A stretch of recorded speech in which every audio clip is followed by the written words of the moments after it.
So one of the things that we need to think about is, first of all, what is our needs? Yes, and our wants too. Obviously, I must have a lot of wants, don't I? So basically, I guess when we start off, we have to take a look as maybe what some of the best-in-class practices others do, what some of the mistakes, the things that don't turn out so well, and hopefully we have the minimum amount of pain and the maximum amount of pleasure. Right? That's not a bad objective, is it? So in this show and in the coming show, so I'm going to do is I'm going to start talking about some of the things. Well, first we're going to take a look at some of the things in our setup, how it's matured over the last 4 or 5 years that Grace and I have been an RV owner, and take a look at some of the other people out there and seeing what the Smart Mini does. That's right. Seeing what some of the things are, the UGG, or what some of the things, yeah, cool, I want to do some of that. So that's kind of what this show is going to be. That's my promise to you, is what I'm going to try to deliver. So in the AC and the DC that we need for our RV, we have the 12-volt systems. We normally think about that as a cigarette lighter and this other stuff. What is it? Well, there's some lights, I guess. There's some fans. There's a water pump, or whatever else, some of those things. And then we have the AC. The AC for the AC, right? We have the alternating current that goes for the air conditioner. And then we have it for our heating system when it gets cold. Maybe for cooking, like our microwave, for sure. It goes for things like things that we plug in, like some of these computer devices, laptops, recharging your cameras, whatever. So yeah, we do have a lot of things that we hook into our power systems. And over the years, we want more power, don't we? We have an insatiable appetite for things that we want to hook up. And so that's what we're going to be talking about in the series of shows that are coming up, is how do we do this? What's a good way to do that? Maybe it's like, oh, I didn't think about things like the refrigerator, doggone it, or some of those other things that we have that we hook up from time to time that we become to rely and depend on. Now, you in your RV, you may already have a built-in power source. You may have like an Onan or another type of generator that generates AC power, and that's cool. That's what we had in ours, 3 kilowatts.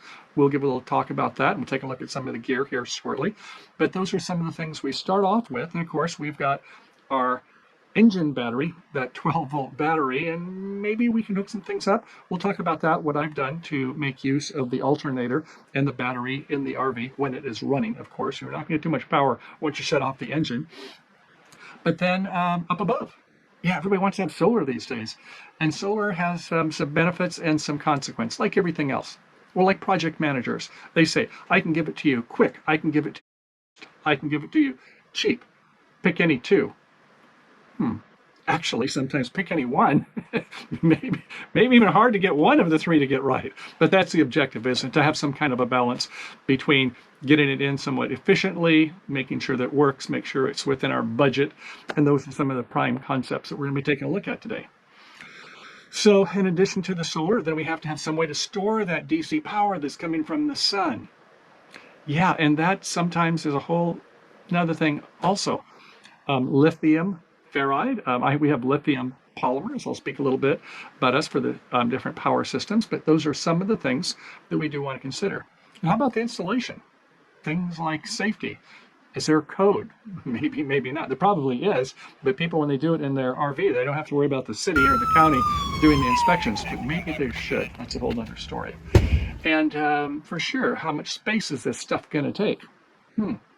Up on the roof. What about the solars out there? How much room do you have? You have other things already up there, like your air conditioning. Oh, will the air conditioning in the afternoon have the shade that's going to get over your solar panels and effectively knock them out? You cover up one of them, it will affect this whole chain of solar panels. But if you are wiring up a system, understand that if one part of your panel is shaded, it will significantly decrease the power output. What about if it's a hot day and you want to be in the shade, but you won't have solar then either, will you? We were parked next to this huge sandstone rock that cast a shadow across the trailer by about 2:30 in the afternoon. So those are some of the things we do need to consider, and how they're going to be mounted. As we'll take a look at, some of the people have had like the flexible ones you put right on the surface. Sounds good when you say it fast, but what happens when it gets hot? And we know that heat is the enemy of electronics and the plastics that are covering over those flexible panels. Yeah, it's true. I've had my first flexible solar panel fail on me. That's up here on the roof. I've been noticing some low output for this series of 3 these flexible panels that I have. So having them where they're not really on the surface of your RV roof is probably a good idea. And think about it, if it's off an inch or two, yeah, it's almost like a little shade break on the roof, isn't it? On my van here, you can see that there's channels and ribs. And so what I've done is taken the Velcro and placed the Velcro on the ribs of the van. That way the solar panels do not touch my vehicle. This allows air flow underneath the solar panels and allows the solar panels to cool off while you're driving. So those are some of the things that you learn, maybe not the first time. Some of us, it takes a while longer, or you learn from that smart money, as I've said. So, and then some of the dependencies. Well, your labor costs. Are you going to do it yourself? Do you know how to do it? Fortunately, I was an electronic technician, as you might guess, so I had some experiences in a lot of these things and knew the concepts of power, electricity, currents, watts, volts, that sort of thing. And then there are some things that you have to take a look at, such as how long will the sun be out? You have 4 hours a day on average. What time of the year is it? How about hail? Ooh. Fortunately, in California, we don't have too much hail out here. But yeah, that might be a factor to consider also. Hot and cold. Yeah, that's an interesting thing. What are you doing when it's the environmental temperature goes up or goes down? What are your needs and what are your different plans? So, and then how about the wear and tear? How often are you going to use them? If you're going to use it once a month, which is kind of what we did when we started, maybe twice a month, you probably don't think you want to spend a lot of money for that type of project. What about the cost you're going to spend for it? To that benefit, what is that cost-benefit ratio? How long will it take to recoup your investment? Now, that can be a fool's errand, can't it? Well, okay, let's go ahead and take a look at the installation we have in our RV. And this has been kind of work in progress over the last 5 years. So we started off with the built-in generator. And fine, it's 3 kilowatt, an Onan, and it'll run the heater, it'll run the air conditioner, it'll run the microwave oven, things like that, fine. But, you know, you go into a state national campground and they're shh, sometimes 8 o'clock, sometimes less. So obviously that's not the answer, and it is fairly loud. It's not known to be quiet. So later on I got a Honda generator, which has the hush mode, and that definitely does have a lot less. But then you get the joy of having to put gasoline on it, make sure you have a stabilizer, or else run it often. And I don't really necessarily run it once a month, to tell you the truth, but I'm getting ahead of myself. So up on the rooftop, yes, I finally did get solar, but that came later. The solar panels are in, they're wired up, and let's take a look at them. So there's the two that are going parallel with the direction of travel for the RV. They're coming over here to the combiner box.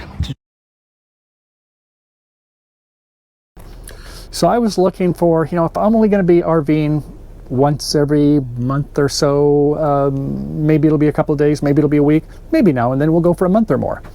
So it was like, yeah, we're not full-timers and we're not even half-timers. So that was part of the decision on saying that we would go ahead and get something cost-effective. So why not use the alternator in the RV? Now, we have a diesel Sprinter, and it has over 200 amps in the alternator, and if we're not using that much, if I'm not running the air conditioner or the heater, the lights aren't even on, it's not using that much just to run the engine, obviously. So that is a source of power. So I have a 2 kilowatt inverter that's hooked up to our battery. Now, I'm not going to be running that when the engine's not running, because it would drain that battery fairly quickly. But you know, if I'm using something with 100, 200 watts, it's not going to use that much when the engine's running. If I have something I want a kilowatt or more, our e-bikes. Down to 2 watts, so I think it's pretty much charged. And so I'm going to go ahead and pull out the power. Do I want to even charge both batteries at the same time? They're 750 watts each. And but yeah, if they take 4, 5, or 6 hours, am I going to want to run the RV engine that long?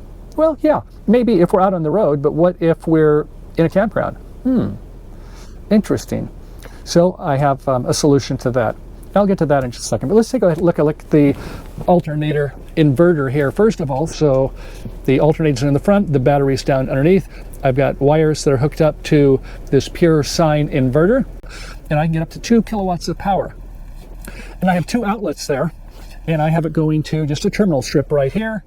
And okay, so fine. We can go ahead and hook things to that. Now you can see that I don't have it hooked into the main system. for a couple of reasons.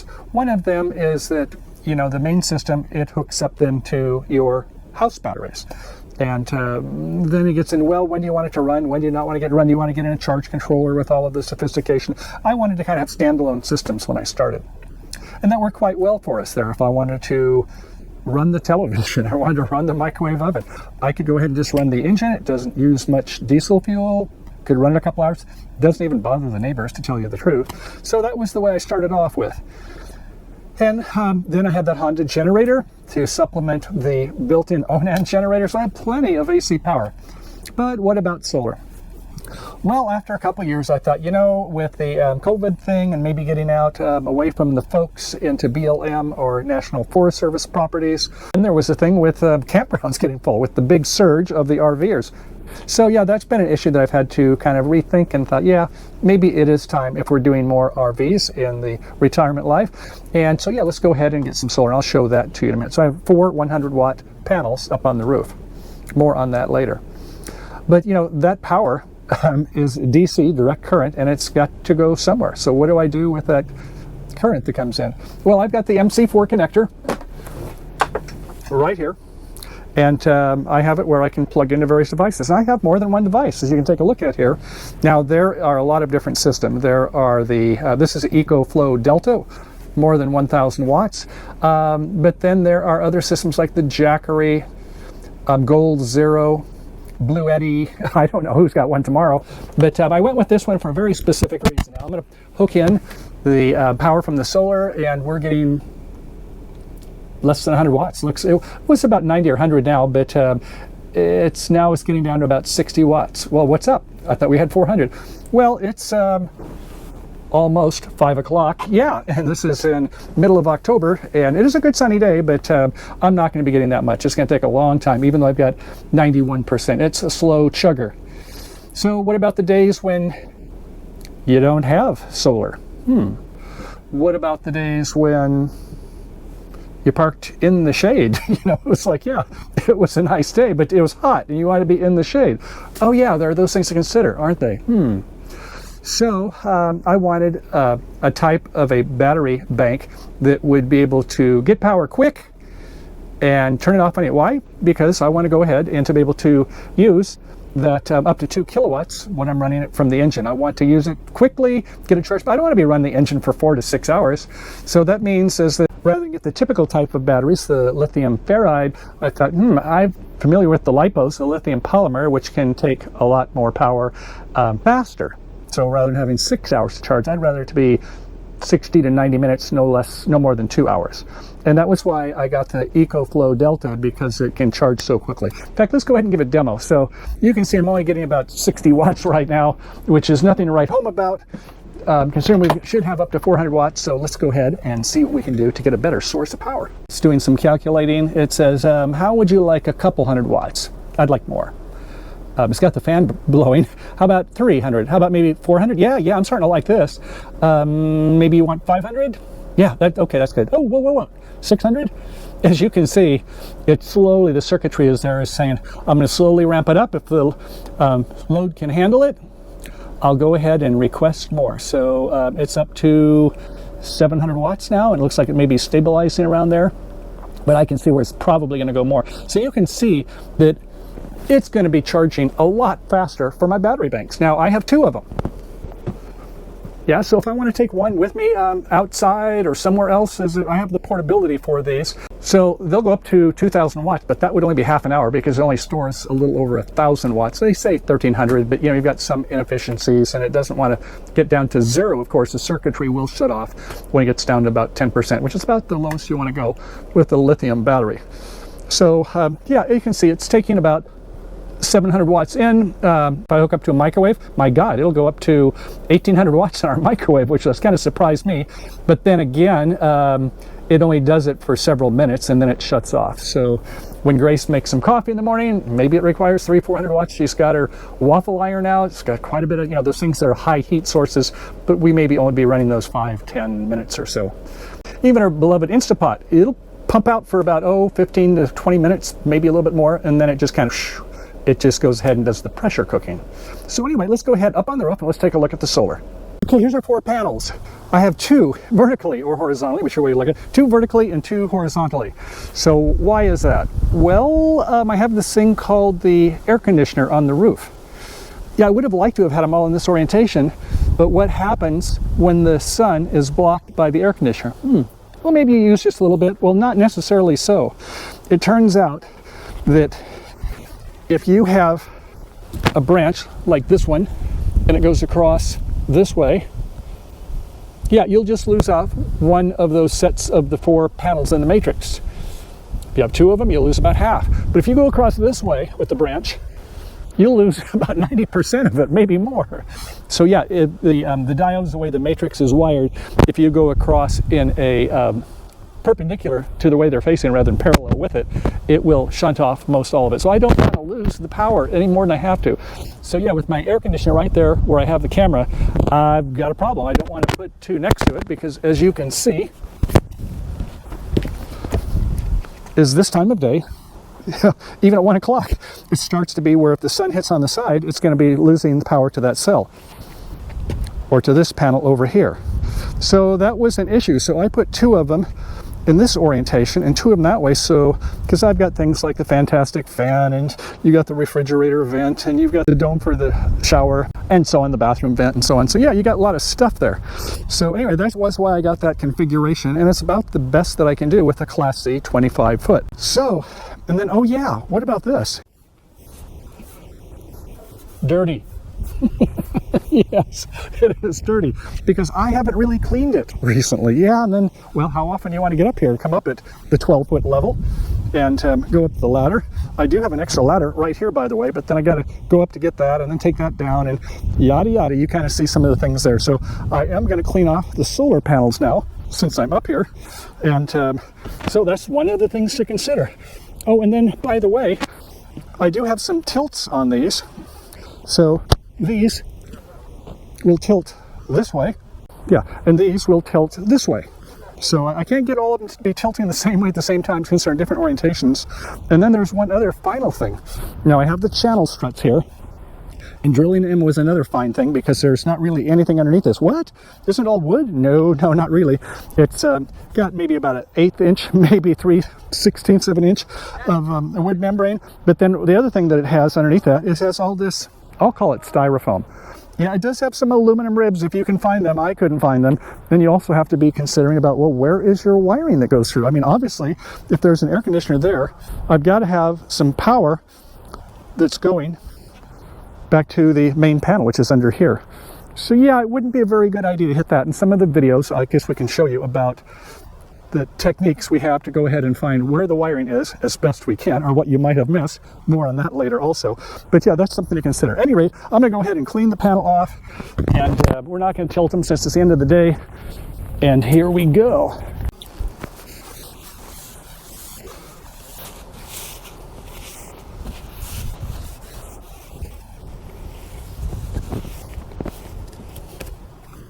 That is more better already, I do believe.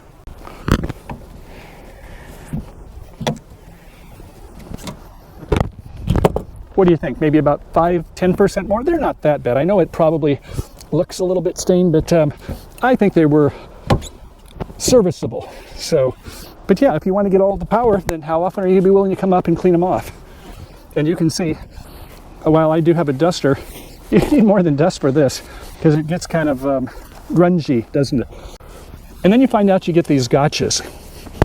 What do you think the gotcha might have been when I put these struts, these U-struts, across this way? The ones that went the other way, that were going parallel to the direction of the RV, weren't a problem. This had a problem. Houston, what was the solution? Well, the roof has a bow to it. So if you put a nice straight U-strut, these are aluminum, you're not going to be able to bend it that much. I tried bending some. I can show you videos on that also. Because of the curvature of the roof, I've got a bit of a problem. So I'll show you what we've got here. But if you look down at the angle, you can see I've done some bending on it there. I put some body weight on it, and I've got a bow of about 2 inches. I finally took it to a friend who has a metal shop and gave him the degree of the bend I want, and presto, they did get them bent so that they sit down flat. But you can see, if you look closely, is this one has a different angle than this one does, because the roof does have a tilt to it. So yeah, those are all things to consider when you're doing your roof job. So thanks for being here for the show. I hope you enjoyed it. I look forward to your comments, likes, and I've got my furry friend here is saying it is time for a walk. So I look forward to having more of these videos coming up, and so we'll go more in details in some of the parts of installing the solar and the EcoFlow Deltas and some of the other parts of the power system. But I'd love to have your comments and tell me some of your lessons learned and some of the things you may have questions on. Maybe I can cover that in some of our future shows. So as always, thanks for being here. Happy trails to you. Peace out. Bye for now. Have you been to California? Seen the sights and people there?